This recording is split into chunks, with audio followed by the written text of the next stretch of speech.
एकता सूत्र इस कार्यक्रम की रूपरेखा आपके समक्ष प्रस्तुत करना चाहती हूँ कुल सचिव सर। ये आयोजन हम लोग पिछले 2 दिनों से मना रहे हैं और इस आयोजन के प्रथम दिवस में हम लोगों ने पेंटिंग, पोस्टर, स्लोगन इन तीनों विधाओं की प्रतियोगिता का आयोजन किया, जिसमें 150 से ऊपर प्रतिभागी थे और ये जो कलाकृति देख रहे हैं वो सभी यहाँ स्पॉट बनाई गई और इसको प्रतियोगिता में सम्मिलित किया गया। हमारे प्रतिभागियों ने, जो कि रविवार का दिन भी था और बहुत सारे आयोजन विश्वविद्यालय में चल भी रहे हैं, इसके बाद में बच्चों ने अपनी सहभागिता दी और लघु फिल्म, जिंगल, प्रश्नोत्तरी और वाद विवाद इसमें अपनी सहभागिता दी। और आप सभी ने खादी महोत्सव, महिला सशक्तिकरण और स्वच्छ भारत स्वस्थ भारत की इस आयोजन को बहुत ही अच्छे ढंग से करने की कोशिश की है और हमारे जो निर्णायक मंडल हैं, जिन्होंने आपकी प्रथम तृतीय पुरस्कार के साथ साथ 3 साधना पुरस्कार का भी घोषणा करी है और हम सभी उम्मीद करते हैं कि आप सब इस बात से खुश होंगे और इस नए आयोजन से बहुत ही प्रेरित होंगे। आपके आने वाले जो इवेंट है उसमें अपनी 100% उपस्थिति और डेडिकेशन दिखाने को। सभी विजेताओं को भी बहुत बहुत शुभकामनाएं, जो कि आपके सामने रिजल्ट जल्दी खुलने वाला है और जितने भी बच्चे प्रतिभागी हैं उन सभी को भी बहुत बहुत साधुवाद और स्नेह। आपकी ही वजह से ये इवेंट हमने इतनी सफलतापूर्वक किया और मुझे लगता है कि इस तरह के आयोजन से आप सब में बहुत सारे परिवर्तन अपने आप आ जाएंगे। जिस तरह से हम लोग खादी जैसे महत्वपूर्ण विषय को अपने जीवन का पार्ट नहीं मानते हैं, जब हम लोग वीडियो देख रहे थे तो उसमें बहुत सारे बच्चों ने अच्छे से बताया था कि किस तरह खादी को सिर्फ बुजुर्गों का या फिर जो फैशन से परे चीज है उसके लिए पर्याय मानते हैं, लेकिन वीडियो में बताया गया कि नहीं, ऐसा कुछ नहीं है। ऑनलाइन भी इसके बहुत सारे शौक हैं और बस हमें एक बार अपने मन को बदलने की ज़रूरत है, स्वदेशी अपनाने की ज़रूरत है और जितने भी ये हमारे स्वदेशी खादी उद्योग से जुड़े हुए हमारे सहकर्मी बंधु हैं, उनकी मदद करने की ज़रूरत है और चीज़ें अपने आप धीरे धीरे बदल जाएंगी। इसी तरह आपने नारी सशक्तिकरण के लिए भी जो अपने प्रयास दिखाए, महिला शिक्षा पे आपने जो बातचीत करी, वो सब कुछ आयोजन से बड़ा मैसेज है कि आप यूथ कितना अच्छा सोच रहे हो इस विषय में और पेंटिंग, पोस्टर, सिनेमा, स्लोगन सबके माध्यम से आपने अपनी अभिव्यक्ति इस एकता सूत्र कार्यक्रम में प्रेषित की। इसके लिए आप सभी को बहुत बहुत धन्यवाद, साधुवाद। जो पोस्टर बनाया है उनमें जो मैसेज दिया है वह सब हम सबके लिए बहुत उपयोगी है, क्योंकि आजकल खादी सिर्फ नेताओं तक सीमित रह गई है। हम चाहते हैं कि खादी का उपयोग हम सब करें और आगे बढ़े। धन्यवाद। मैं सत्यनिष्ठा से शपथ लेता हूँ कि मैं राष्ट्र की एकता, अखंडता और सुरक्षा को बनाए रखने के लिए स्वयं को समर्पित करूंगा और अपने देशवासियों के बीच यह संदेश फैलाने का भरसक प्रयत्न करूंगा। मैं यह शपथ अपने देश की एकता की भावना से ले रहा हूँ, जिसे सरदार वल्लभ भाई पटेल की दूरदर्शिता एवं कार्यों द्वारा संभव बनाया जा सकता। मैं अपने देश की आंतरिक सुरक्षा सुनिश्चित करने के लिए अपना योगदान करने का भी सत्यनिष्ठा से संकल्प करता हूँ। 3 दिवसीय कार्यक्रम जो आयोजित किया गया उसका नाम हमारी वरिष्ठ कार्यक्रम अधिकारी डॉक्टर श्वेता जी ने एकता सूत्र रखा। तो एक तो बधाई आपको कि इतना बढ़िया नाम रखा। आपने हमने अखबार में भी पढ़ा, अखबारों में एकता सूत्र के नाम से सब खबरें छपी है और काफी छपी है। तो पहले मुझे ध्यान आया कि ये लगता है कि शासन से इसी नाम से ये आया है कार्यक्रम, इसलिए एकता सूत्र छप रहा है। तो मुझे लगता है कि ये बड़ा अच्छा इनिशिएटिव है और एक अनूठा प्रयास है, नाम अच्छा नाम है। और मुझे लगता है कि शासन ने जो राज्य समन्वयक है उन्हें यदि पता चलेगा तो वो अगली बार इसका नाम एकता सूत्र ही रखेंगे, क्योंकि जो शासन की पॉलिसी होती है, काम करने की रीति होती है, वो ये ऐसे ही होती है कि वहां बैठे लोग काम कराना जानते हैं, काम करते नहीं है।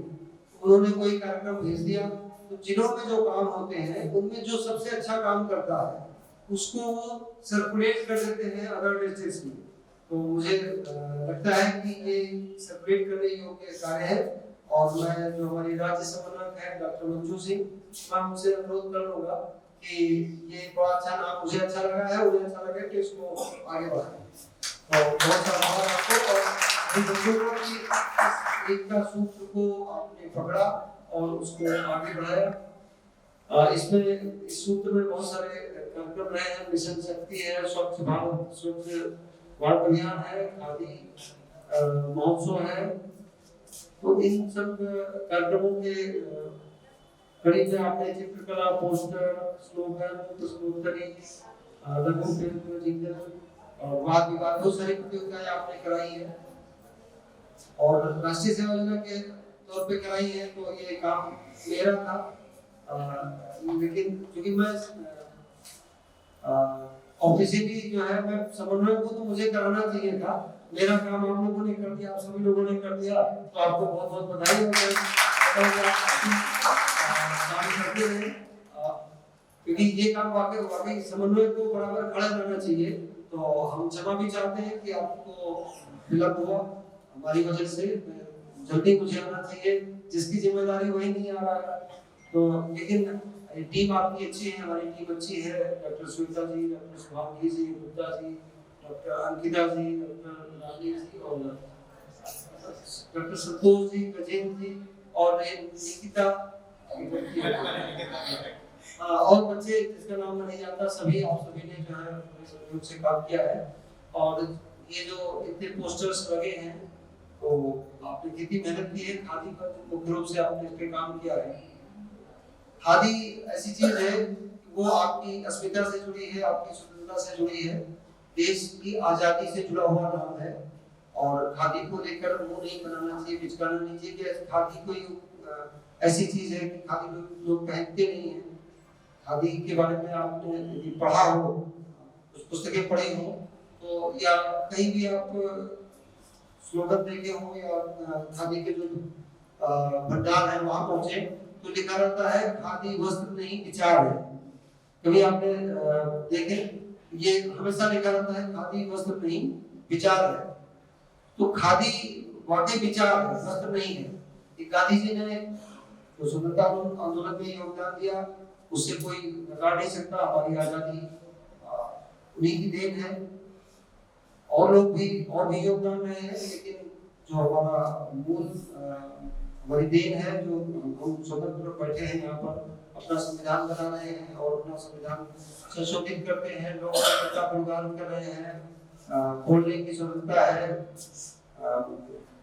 लड़ने झगड़ने की स्वतंत्रता है, आंदोलन करने की स्वतंत्रता है, वो सब गांधी जी ने दी है। गांधी जी के उन्हीं विचारों से पैदा हुई है।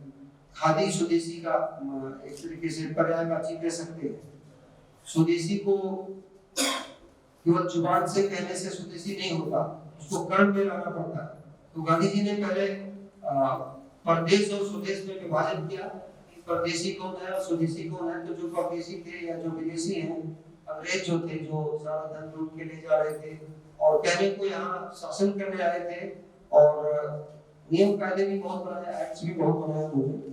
तो उनको पहले उन्होंने स्वदेशी और विदेशी में विभाजित किया कि स्वदेशी क्या है, वो बाहर के लोग हैं, बाहर के लोग यहाँ के लोगों से आत्मीयता या पूरे मनोभाव से, पूरे इमोशन से जुड़ नहीं सकते, हमारे लिए काम नहीं कर सकते। स्वदेशी जो होगा हम अपने लिए काम कर सकते हैं। अपने देश जो देशवासी हैं वो देश के बारे में सोच सकते हैं। जो बाहर से आएगा, माइग्रेंट होगा या कुछ दिनों के लिए आएगा, और जो शासक होगा वो तो उसका जुड़ाव अपने देश से रहता है। तो स्वदेशी की धारा को मजबूत करने के लिए गांधी जी ने खादी का चलन किया और खुद उन्होंने चरखा चलाया, खुद उन्होंने वस्त्र बनाया और कम वस्त्र पहने, क्योंकि उन्होंने ये संदेश दिया कि जब तक सबके तन पर वस्त्र नहीं हो जाए तब तक हमें एक ही वस्त्र से काम चलाएं। तो ये संदेश था और बहुत बड़ा संदेश था। आज के समय में कोई व्यक्ति ऐसा ढूंढे नहीं मिलेगा, कोई नहीं मिलेगा। गांधी जी के बाद कोई ऐसा संत या कोई भी व्यक्ति बता दे कोई जो सक्षम रहते हुए भी एक वस्त्र में पूरी जिंदगी काट दिया, नहीं है कोई। और कोई होता भी है वो केवल दिखावे के लिए होगा, जिसको आप जानते होंगे वो कोई मंच के लिए होगा, कोई किसी समारोह के लिए होगा, लेकिन पूरे जीवन में एक वस्त्र से जीवन काट देना वो गांधी जैसा ही महान भाव, महान विभूति के लिए संभव था। और उन्हीं के चिन्हों पर हम चलते आए हैं और हमें चलना भी चाहिए। ये जो विचार है खादी और स्वस्थ भारत, ये जितनी भी अवधारणाएं नई नई आ रही हैं वो सब वहीं से जनित होती है। कोई कितना भी प्रगतिशील हो जाए, देश कितना भी महान हो जाए, विदेशों से हम कितना भी सीख लें, लेकिन जो हमें अपना स्वदेशी और गांधी जी के जो विचार और संवाद थे, जो संदेश थे, वो आज भी छोड़ने लायक नहीं है और वही इस देश के काबिल है, वही इस देश को आगे बढ़ा सकते हैं। उदाहरण के लिए ये खादी का जो विचार है ये उससे कुटीर उद्योग से भी जुड़ा हुआ है, छोटे छोटे उद्योगों से जुड़ा हुआ है। आपको आपने पढ़ा होगा सर, पंचवर्षीय योजना पढ़ी होगी। द्वितीय पंचवर्षीय योजना आई थी तो उसमें औद्योगिकरण को बढ़ावा दिया गया था कि बड़े बड़े उद्योग लगाए जाएंगे। एक कंसेप्ट आया था कि बड़े उद्योग लगा दिए जाए सरकारी उससे धन से, तो वहाँ रोजगार मिल जाएगा और विकास हो जाएगा। तो द्वितीय पंचवर्षीय योजना में बड़े उद्योगों का चलन हुआ। जितनी बीएचईएल और वगैरह बड़ी कंपनियां देखते हैं जो झांसी में है, भोपाल में है, अगर वहाँ हरिद्वार में है, या बड़ी जो फैक्ट्रीज लगी थी वो उसी दौरान संचालित की गई थी। ये माना गया था कि बड़े उद्योग लगने से बड़ा विकास हो जाता है। ये गांधी जी की अवधारणा के प्रतिकूल था। गांधी जी शुरू से कुटीर उद्योगों के और छोटे छोटे उद्योगों के जगह जगह स्थानीय स्तर पर उद्योग लगाने के हिमायती थे। वो इस बात पर वो नेहरू जी के से मत का नहीं मिलता था, मैं नहीं खाता था, लेकिन क्योंकि सत्ता में गांधी जी नहीं तो भोटियर में गांधी जी की हत्या हो गई, लेकिन विचार उनके थे क्योंकि शासन में दूसरे लोग थे, उन लोगों ने ये विदेशों से ये विचार प्राप्त किया और उसका दूसरी योजना, तीसरी योजना, चौथी योजना में भी चलता रहा। फाइनली ये सभी को समझ में आ गया, सत्ता में बैठे लोगों को समझ में आ गया, नीति निर्देशकों को समझ में आ गया, योजना आयोग के लोगों को समझ में आ गया कि ये जो औद्योगिकरण है वो हमारे देश को, जो हमारी गरीब जनता है, दूर दराज की जनता है, उन सबका विकास नहीं कर सकती। तो उसके लिए कुटीर उद्योग, लघु उद्योग, अति लघु उद्योग जो जगह जगह हो वो चल सकते हैं। और वैसे उद्योग, गांधी जी का विचार था वैसे उद्योग होने चाहिए जो वहाँ कच्चा माल जहाँ उपलब्ध हो, जहाँ कच्चा माल जिसका उपलब्ध हो, जहाँ जिसके संसाधन उपलब्ध हो, मैन पावर उपलब्ध हो, वहाँ चलाया जाए, तभी देश का विकास हो सकता है। इसलिए आप देख लोगे कि आजकल भारत सरकार ने एमएसएमई डिपार्टमेंट जो है स्थापित किया है और बहुत ही वो डिपार्टमेंट काफी तेजी से काम कर रहा है। तो इसलिए गांधी जी का जो विचार था वो सदा से हम लोग पकड़ते आ रहे हैं। माननीय प्रधानमंत्री जी ने जो स्वच्छता मिशन चलाया वो वही गांधी जी का ही था। साफ सफाई का जो संदेश गांधी जी से निकला था और उन्होंने ये संदेश दिया था। इसीलिए जो माननीय प्रधानमंत्री जी का जो संदेश है, जो लोगो है, उसमें गांधी जी का चश्मा बना हुआ है, किसी और का चश्मा नहीं है, गांधी जी का ही चश्मा बना हुआ है। तो गांधी जी के चश्मे से देखेंगे तो चीजें सुंदर लगेंगी, स्वच्छ लगेंगी। तो गांधी जी के विचार इतने प्रासंगिक रहे हैं कि आजकल फैशन थोड़ा सा चला था बीच में कि गांधी को की आलोचना करने का, लोगों ने आलोचना के लेख लिखे, गांधी पर क्रिटिसिज्म लिखा, व्यक्तिगत जीवन पर लिखा, लेकिन किसी के व्यक्तिगत जीवन को और सार्वजनिक जीवन को अलग करके देखना चाहिए। यहाँ तक मैंने पढ़ा है गांधी जी का व्यक्तिगत और सार्वजनिक जीवन दोनों खुला हुआ था, सभी के सामने था। अब जो है कुछ स्टोरीज कहीं से आ जाती हैं, जैसे आप देखते होंगे धार्मिक आधार पर भी बहुत सारी स्टोरीज आई हैं। रामायण रामचरितमानस के जो चरित्र हैं, उन चरित्रों की विपरीत चरित्र भी साउथ में और तमाम जगहों पर किए गए। तो ये चलन है, पढ़ने लिखने वाले देश में ये चलन हो जाता है। एक लिबरल सेक्टर है, पढ़ने लिखने वालों का लिबरल एक ग्रुप होता है जो आलोचना में ज्यादा विश्वास है।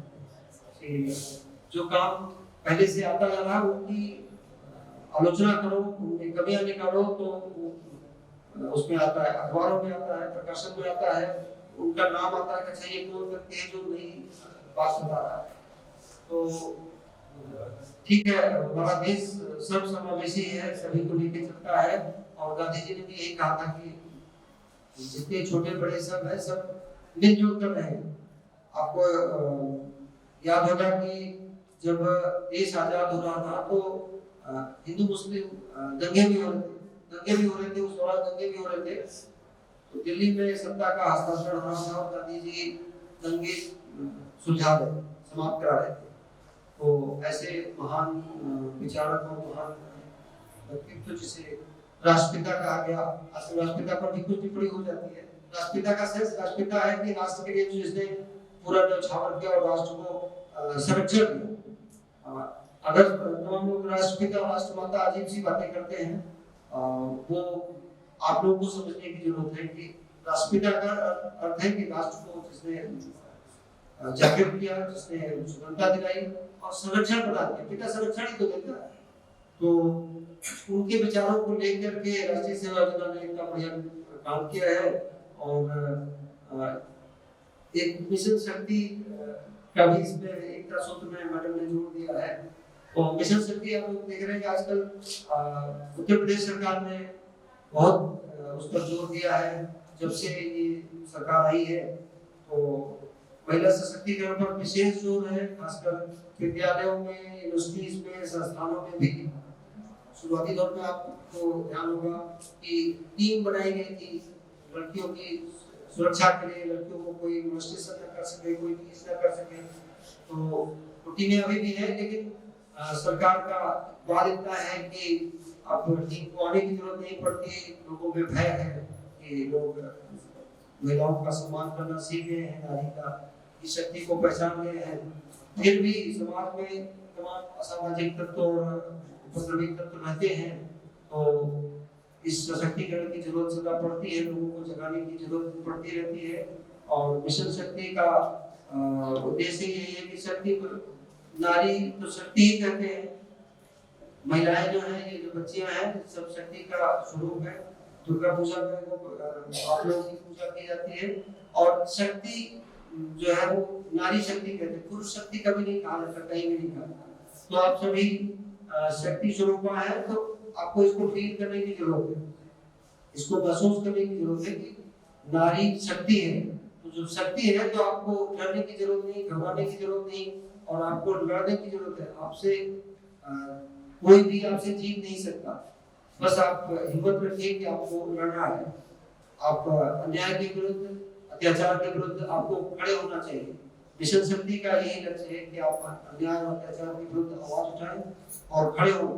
और आपके साथ ऐसा नहीं कि नारी के लिए नारी ही खड़ी है, नारी के लिए पुरुष भी आपके साथ पीछे खड़ा है, सब खड़े हैं। आपको आवाज उठानी है और आपको संघर्ष करना है, आपको अत्याचार और अन्याय का प्रतिकार करना है, उसका विरोध करना है। इन सब कार्यक्रमों का उद्देश्य यही है कि आपको बार बार जगाया जाए, बार बार आपको समझाया जाए और बताया जाए कि आप में ताकत है, आप में शक्ति है। किसी प्रकार का जो जैसे ये चित्र बना है या निर्भया वगैरह का जो कांड हुआ था, तो उसमें उन सब का जो प्रतिफल आया, आप देखते 500 एक्ट आया और बहुत सारे सुधार हुए। और महिलाओं में, लड़कियों में बहुत जागरूकता आई है। काफी सरकारें भी सतर्क हुई हैं। 1090 एक नंबर भी आ गया है जिस पर आप कभी भी कॉल कर सकते हैं। आपकी सहायता के लिए सरकार खड़ी है, पुलिस खड़ी है, पूरा प्रशासन खड़ा रहता है। लेकिन आप दूसरों के सहारे नहीं, आप खुद अपना जो बचाव खुद करें। आप अपना अन्याय और अत्याचार का प्रतिकार खुद करें, क्योंकि आप इस सहारे चले कि 1090 से ही हमें हर जगह लगा देंगे, उससे काम नहीं चलता है। क्योंकि आपको कब आना है, कब जाना है, वो या 1090 या कोई पुलिस प्रशासन वक्त पर 2-4 मिनट बाद पहुंचता है तो दिक्कत हो सकती है। इसलिए आपको अलर्ट रहना है और आपको हिम्मत के साथ काम लेना है। आपके पास जो हाथ दो पैर है आप लड़ भी सकते हैं। कहते हैं ना, शक्ति है तो लड़िए। आप लड़ सकते हैं बिल्कुल। आपको हिम्मत के साथ और साहस के साथ समाज में आगे बढ़ना है। और जेंडर इक्वलिटी का कंसेप्ट आप जानते हैं कि पुरुष स्त्री सभी समान है, किसी में कोई भेदभाव नहीं है। तो न तो कोई ज्यादा शक्तिशाली है, न कोई कम शक्तिशाली है। तो आप पूरी तरह से शक्तिमान है। जैसा कि मिशन शक्ति का उद्देश्य भी है कि आप में शक्ति अनुभव हो, आप शक्ति का अनुभव करें। और इस प्रकार के जो कार्यक्रम है, इन कार्यक्रमों में प्रतिभाग भी करते रहे और अपनी पढ़ाई के साथ साथ जो एक्स्ट्रा एक्टिविटीज है, एक्स्ट्रा करिकुलर एक्टिविटीज है, उनमें भी भाग लें। और सभी मिलजुल कर रहे हैं। राष्ट्रीय सेवा योजना का उद्देश्य जो है मैं नहीं तो पहले अपने से पहले दूसरे के बारे में सोचे। ये समाज सेवा के लिए सबसे बड़ा विषय है। और सेवा योजना का उद्देश्य ये है कि आप पढ़ाई के साथ साथ जब आप पढ़ाई से बाहर जाएंगे, आगे जाएंगे, तो समाज के लिए ही काम करना पड़ेगा, परिवार, समाज और देश के लिए काम करना पड़ेगा। तो वो फील आपको, वो अनुभव और वो एक्सपीरियंस आपको होना चाहिए। तो वो सिखाने के लिए आप एनएसएस में आए हैं। तो एनएसएस आपको इस प्रकार की जो सीख दे रहा है उसको सलीके से ग्रहण करें और अपने गुरुजनों का और बड़े लोगों का सबका सम्मान करें, कक्षा में रहें, पढ़ाई करें और आगे बढ़ें।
के लिए लिखा पहुंचेंगे।